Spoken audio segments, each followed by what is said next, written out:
ship down the open waves. I've spent my whole life working for you beneath these rays, and these final weeks I'm counting down the days till I see your face again.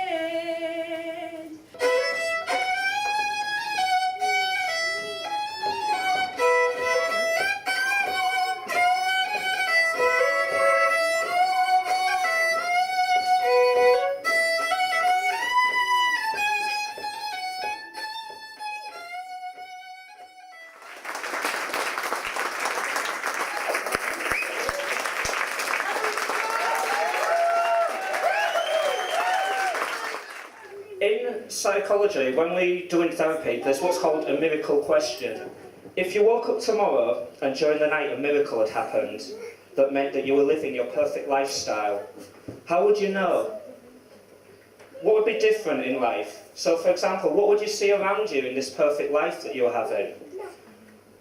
Who would be there with you? Would you be with family? Would you be with a partner? Would you be by yourself even? Where would you be? Would it be on an island? Would you be still living in Newcastle? Would you be living somewhere else? And the main important question, what would you be doing that day? These questions are all really important to kind of know what you want in life. Another way of looking at it is if I was to ask, in 5 or 10 years' time, what do you want your life to look like in terms of these three main areas? Health, which includes fitness, physical health, mental health. Wealth, which can include your job, where you want to be with that, whether you want to be doing the same job or even working at all. And your relationships, what would your friendships be like? Who would be in your circle of friendships? And whether you would be spending a lot more time with your family, or for some people, less time with their family. I just want everybody just now, we'll just give this a go, because we can talk about it, and yeah, it can be interesting, but it doesn't necessarily lead to anything. If everyone now, just close your eyes just for a minute, and I'm not going to ask anybody to, shout out what their goals would be, just allow you sort of go with it. Right now, with your eyes shut, if you imagine yourself in 10 years' time, you're living your perfect life. It doesn't matter how you got there, overnight a miracle had happened, and you're there, what would you be doing? Who would you be with? Where would you be? Imagine it in vivid detail. Imagine what the weather's like, whether there's sun beaming down, or whether you're inside.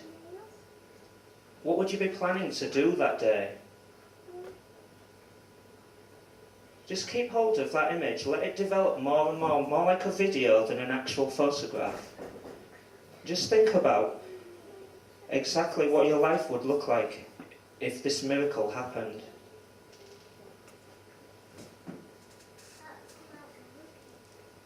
Okay, just hold on to that feeling and just open your eyes. Keep that feeling in mind. When you get home, or even today, write down what you saw there in your mind. Write it in as much detail as you can, okay, and put it somewhere.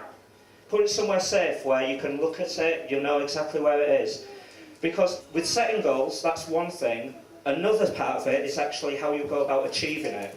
If I was to condense it down into 5 tips to achieve your goals, the first one would be about deconstructing your goal. There is only 2 questions you need to ask in order to do this. One is when you've got that image, what do I need to do in order to get there? Or the other is, what do I need to do before I can do that?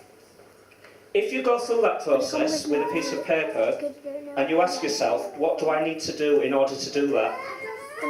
It will lead to another step. So for example, if the goal here was to get a promotion, you could ask, what do I need to do in order to do that?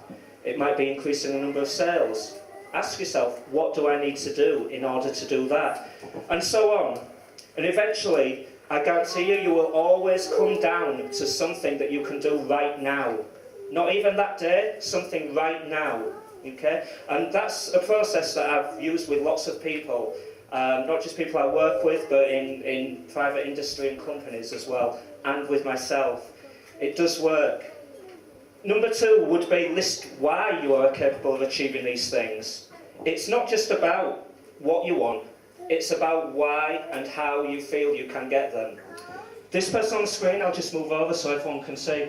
This is a friend of mine called Nathan, who I used to train martial arts with. Over the course of 2 years, Nathan went from being 87 kilograms to 60. Okay? It was largely for the sport, but the way that he did this was he realised that what he eats is within his control. Whether he goes to the gym is within his control. Whether he finds a hobby or an interest that is conducive to achieving this was within his control. It's not just about what you want to achieve, it's about recognising that you can actually take active steps as well in order to help yourself progress. The third thing would be about surrounding yourself with like-minded people. If you want to achieve something, the research says that if you actually put yourself around other people who are heading in the same direction, you have a lot better chance of achieving it. Whether that's because you're being held accountable to your goals, or whether it's just because you can find a mentor who can guide you in how to do it. So, if you want to be successful, surround yourself with successful people.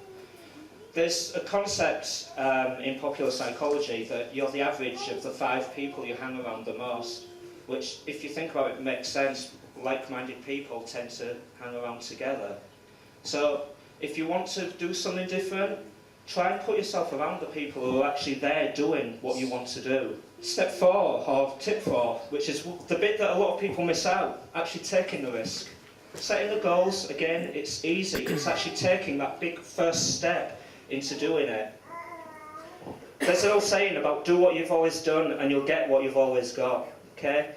And I mean, I believe that is true. I could have stayed living at home, and I probably would have just stayed working at the clothes shop and at the working man's club. I might have been happy, I don't know. You know, I'm not saying that that would have been a bad thing to do. It's just that knowing how things could be different and actually taking the risk to take and go ahead and do it, that's something that really helped me in life. To put this another way, if we think about a comfort zone that everybody has, it's very easy to stay inside that. But the actual results, the actual growth, the things that you want are usually outside of that comfort zone. There is a period of anxiety that is normal to go through, just that comes with change, okay? Just because something doesn't feel comfortable, it doesn't mean that you're not getting where you want to go. Tip number 5, check in with yourself regularly. Again, with a piece of paper and a pen every few weeks. Just think, do I still want to achieve this goal? Do I need to change it? Am I on track for it? Ask yourself, why do I want to achieve it? Again, it fits with this idea about recognising why you're capable of doing it. Okay? People's lives change over time. Everything goes through a life cycle. It's the same with goals. What you wanted 10 years ago might not be the same as what you want now. So it's always helpful to reevaluate where you actually are, where you want to be. So if I was to give the 5 tips to achieving them, it would be those 5. And there are a lot more out there, but these I consider to be the main ones. I've kind of read 3 years worth of goal setting and psychology books so that you guys don't have to with that. Do one thing that you think you can't do. Fail at it. Try again. Do better the second time. The only people who never tumble are those who never mount the high wire. This is your moment. Own it. Okay, thanks a lot. I hope you enjoy the rest of today.